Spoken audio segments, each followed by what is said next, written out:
അല്ലാഹു പറയാണ്, മനുഷ്യനെ തിരിച്ചു കൊണ്ടുവരാൻ തീർച്ചയായും അവൻ കഴിവുള്ളവനാകുന്നു. തീർച്ചയായും അല്ലാഹു തആല കഴിവുള്ളവനാകുന്നു. ഒരു നിസ്സാരമായ വസ്തുവിൽ നിന്ന് ഒരു ഉമ്മയുടെ വയറ്റിനകത്ത് ഒരു നിശ്ചിതകാല കാലയളവിൽ അവന് സംവിധാനിച്ച് അവിടെ നിന്ന് പുറത്തു കൊണ്ടുവരാനും പിന്നെ അവനെ മരിപ്പിക്കുന്നത് വരെ വളർത്താനും എല്ലാ സൗകര്യങ്ങളും ചെയ്തു കൊടുക്കാനും അങ്ങനെ അവനെ മരിപ്പിക്കാനും ശേഷം ഉയർത്തെഴുന്നേൽപ്പിക്കാനും ഒരു തരത്തിലും പ്രയാസമുള്ളവനല്ല അല്ലാഹു തആല, കഴിവുള്ളവനാണ്.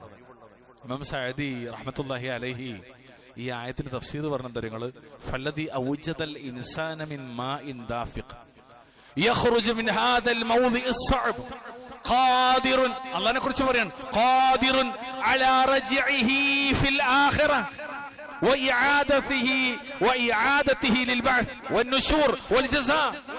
തെറിച്ചു വീഴുന്ന ദ്രാവകത്തിൽ നിന്ന് മനുഷ്യനെ ഉണ്ടാക്കിയവൻ, നിസ്സാരമായ ഒരു ബീജത്തിൽ നിന്നും കൂടിച്ചേർന്ന അണ്ടത്തിൽ നിന്നും മനുഷ്യനെ ഉണ്ടാക്കിയവൻ, ഏറ്റവും സങ്കീർണമായ ഒരു സ്ഥാനത്ത് ആ ഇന്ദ്രിയത്തെ പുറത്തെത്തിച്ചവൻ, ആഖിറത്തിൽ മനുഷ്യനെ തിരിച്ചു കൊണ്ടുവരാനും ഉയർത്തെഴുന്നേൽപ്പിക്കാനും ഒരുമിച്ച് കൂട്ടാനും അവന്റെ ദുനിയാവിലെ പ്രവർത്തനങ്ങൾക്കനുസരിച്ച് പ്രതിഫലം നൽകാനുമെല്ലാം കഴിവുള്ളവൻ തന്നെയാണ്.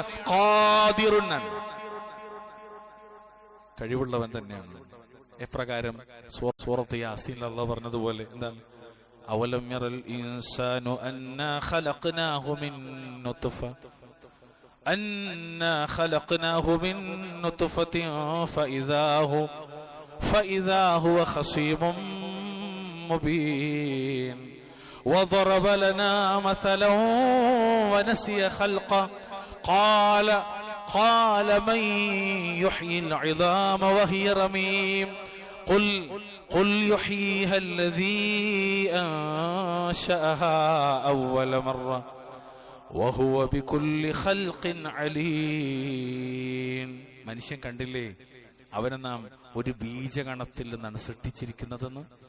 എന്നിട്ട് അവനതാ ഒരു പ്രത്യക്ഷമായ എതിർപ്പുകാരനായിരിക്കുന്നു. വെറും ഒരു ബീജം. അല്ലാഹ് എന്ന് പറഞ്ഞൊരു സംവിധാനമില്ല, അങ്ങനെ ഒരു ആഖിറമില്ല, അങ്ങനെ ഒരു വിചാരണയില്ല, ഒരു സ്വർഗ്ഗമില്ല, നരകമില്ല, ഇതൊക്കെ വെറും അന്ധവിശ്വാസമാണ് എന്ന് പറയുന്ന പൊട്ടത്തരം പറയുന്ന ആളുകൾ പ്രത്യക്ഷത്തിൽ തന്നെ അല്ലാഹ് ഇത് ഇവിടുന്നാണോ നീ വന്നത്, ഒരു നിസ്സാരമായ ബീജം.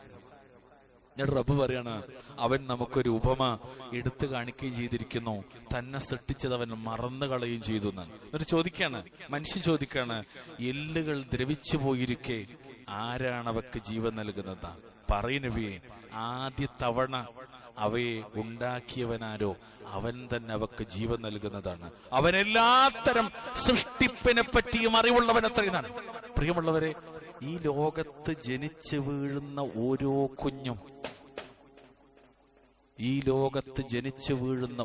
കുഞ്ഞും അല്ലാഹുവിലേക്ക് മടങ്ങിപ്പോകാനുള്ളവരാണ്. അതെ, ഈ ലോകത്ത് ജനിച്ചു വീണ ഓരോ കുഞ്ഞും അല്ലാഹുവിലേക്ക് മടങ്ങിപ്പോകണതാണ്. പ്രസവം എത്ര സന്തോഷത്തോടുകൂടി ആളുകൾ ആഘോഷിക്കല്. ആ പ്രസവിച്ച് വീഴുന്ന സമയത്ത് തന്റെ കുഞ്ഞിനെ നെഞ്ചോട് ചേർത്തിപ്പിടിച്ച് അതിന്റെ വായിലേക്ക് പാല് കുടിക്കാനുള്ള സംവിധാനവുമായി മുന്നോട്ട് പോകുന്ന ഒരു മാതാവിന്റെ മനസ്സിനകത്തുണ്ടാകുന്ന സന്തോഷം എത്രയാണ് എങ്കിൽ ആ ഉമ്മ ആലോചിക്കേണ്ടത്, ഞാൻ പെറ്റു ഭൂമിയിലേക്ക് പെറ്റിട്ട് എന്റെ പൊന്നുമോൾ അല്ലെങ്കിൽ പൊന്നുമോൻ അതെന്നെ വിട്ട് പിരിഞ്ഞു പോകാനുള്ളതാണ്. പല ആൾക്കാരും കുഞ്ഞുണ്ടായ ഭയങ്കര ആഹ്ലാദത്തിലാണ്. മക്കൾ പ്രസവിച്ചു പോകണം, എന്തൊരു സന്തോഷം ആളുകൾക്ക്. അൽഹംദുലില്ലാഹ്, സന്തോഷിക്കേണ്ട വിഷയമാണ് എന്നങ്ങൾ ആലോചിക്കും.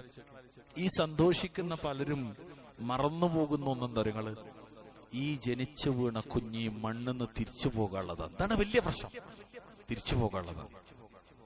അത് ആൾക്കാർ പറയപ്പോ ഖബറിന്റെ അടുത്തെത്തുമ്പോ അതിന് സ്വീകാര്യമായി വന്നോന്നല്ല, മിൻഹാ ഖലഖ്നാകും വഫീഹാ നുഈദുകും വമിൻഹാ നുഖ്രിജുകും താറത്തൻ ഉഖ്റ. ഖലാസ്, പരിപാടി തന്നെ, വർത്താനം. പ്രിയമുള്ളവർ, എന്റെ മക്കളെ, നെഞ്ചിൽ തട്ടിയിട്ട് നമ്മൾ ആലോചിക്കേണ്ട വിഷയം, ഇങ്ങോട്ട് നമ്മൾ വന്നിട്ടുണ്ടെങ്കിലേ, ഇവിടേക്ക് നമ്മൾ എത്തിയിട്ടുണ്ടെങ്കിലേ, ഇപ്പൊ നമ്മൾ ജീവിച്ചിരിക്കണ്ടെങ്കിലേ, മരണം എന്നത് അള്ളാഹു നമുക്ക് കണക്കാക്കി ഇപ്പോഴുള്ളതിലേറെ യാഥാർത്ഥ്യമായ വിഷയം. മടങ്ങി പോകേണ്ടതുണ്ടെന്നാണ്. ഇത് മറന്നുപോകുന്നു എന്നുള്ളതാണ് നമ്മളൊക്കെ വലിയ പ്രശ്നം.